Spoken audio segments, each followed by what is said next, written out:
అండి కాల్ ఉన్నారు. అనిల్ ఫోన్ చేశారు, నెదర్లాండ్స్ నుంచి వీడియో కాల్లో ఉన్నారు. అనిల్ గారు మాట్లాడండి రాజీవ్ గాంధీ గారితో.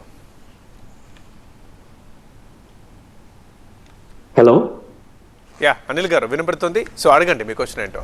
సార్ చెప్పండి అనిల్ గారు. నమస్తే. హాయ్ రాజీవ్ గాంధీ గారు, నమస్తే. సో నాది ఒంగోలు అండి ప్రాపర్. మేము ఇక్కడ నెదర్లాండ్స్ వచ్చేసి 6 years అయింది. Okay sir. సో వచ్చేసి ఇప్పుడు ప్రాబ్లం ఏమొస్తుందంటే, ఇప్పుడు ఐటీ అనేది ఆంధ్రప్రదేశ్లో డెవలప్మెంట్ ఎంతవరకు వచ్చింది అనేది ఒక క్వశ్చన్, ఫస్ట్ క్వశ్చన్. ఎందుకంటే మేము 2003 నుంచి హైదరాబాద్లో ఉన్నాం. అప్పుడు ఐటీ అంతా చంద్రబాబు గారు చేశారు. సో ఇప్పుడు ఐటీ సంస్థలు మన ఆంధ్రప్రదేశ్లో ఎంతవరకు వచ్చినాయి? సో నెక్స్ట్ వచ్చే ఇప్పుడు నెక్స్ట్ ఎలక్షన్స్ అయిన తర్వాత ఆంధ్రప్రదేశ్లో ఎన్ని ఐటీ కంపెనీస్ వస్తాయి, ఎంతమందికి ఉపాధి కల్పిస్తారు జగన్ గారు అనేది నా క్వశ్చన్ అండి. ఎందుకంటే ఐటీ అనేది ఆంధ్రప్రదేశ్లో అంత అనిపిస్తున్నట్టు అనిపించట్లేదు. సో అందువల్ల ఇప్పుడు టాటా టీసీఎస్ కంపెనీ లాంటి వాళ్ళందరూ ఇప్పుడు నెదర్లాండ్స్, అక్రాస్ యూరోప్ అందరూ వస్తున్నారు హైదరాబాద్ నుంచి. సో మన ఆంధ్రప్రదేశ్కి ఇప్పుడు ఐటీ కంపెనీలు ఎంతవరకు అనిపిస్తుంది అనేది నా క్వశ్చన్ అండి. రైట్ అనిల్ గారు. రాజీవ్ గాంధీ గారు. Okay sir. ఎస్ సార్, ఇప్పుడు అనిల్ గారు అడిగిన దానికే జగన్మోహన్ రెడ్డి గారు వచ్చిన తర్వాతే ఆంధ్రప్రదేశ్ రాష్ట్రంలో మరీ ముఖ్యంగా విశాఖపట్నం అనేటువంటిది ఐటీకో హబ్గా మారబోతుంది. దాంట్లో భాగంగానే ఇన్ఫోసిస్ కంపెనీని తీసుకురావడం జరిగింది.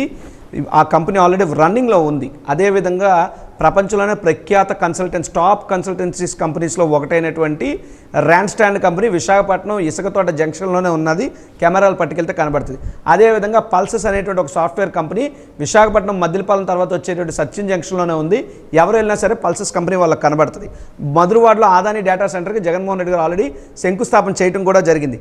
అదేవిధంగా కాన్సెంట్రిక్స్ అనే కంపెనీ కానీ, అదేవిధంగా టీసీఎస్ అండ్ క్యాప్జెమిని, ఈ 2 కంపెనీస్తో కూడా ఆల్రెడీ ఆంధ్రప్రదేశ్ రాష్ట్ర ప్రభుత్వం కొన్ని ఒప్పందాలు కుదుర్చుకునే ప్రక్రియ అనేటువంటిది మొదలైంది. వాళ్ళతో మాట్లాడుతున్నారు, ప్రభుత్వంతో చర్చలు జరుపుతున్నారు. దీంతోపాటు మైక్రోసాఫ్ట్ వాళ్ళతో కూడా ఆంధ్రప్రదేశ్ రాష్ట్ర ప్రభుత్వం విశాఖపట్నంలో మైక్రోసాఫ్ట్ని తేవాలనే విధంగా కూడా కృషి చేస్తున్నారు. ఎందుకు నేను చెప్తున్నానంటే, ఈరోజు మీరు ఒక మాట అన్నారు, ఏదైతే చంద్రబాబు నాయుడు గారి టైంలో 2003లోనే ఎప్పుడో మీరు ఉన్న ఐటీ కంపెనీలు హైదరాబాద్లో బాగా వచ్చినాయని, మీరు ఒకసారి కేసీఆర్ గారి మాటలు గుర్తు చేసుకుంటే, హైదరాబాద్లో హైటెక్ సిటీ అనే దానికి శంకుస్థాపన చేసి ఇచ్చేసింది నేదురుమల్లి జనార్దన్ రెడ్డి గారు, the then chief minister, not Chandrababu Naidu. కాకపోతే చంద్రబాబు నాయుడు గారికి ఏంటంటే, ఎవరో చేసినటువంటి పనిని పైన మేకప్ వేసి తన ఖాతాలో వేసుకోవడంలో చంద్రబాబు నాయుడు అనే వ్యక్తి చాలా దిట్ట. బహుశా భూప్రపంచం మీద దాన్ని ఒక క్రీడగా పెడితే ఇండియా గోల్డ్ మెడల్ తెచ్చేయగల సమర్థత మేనేజ్మెంట్లో.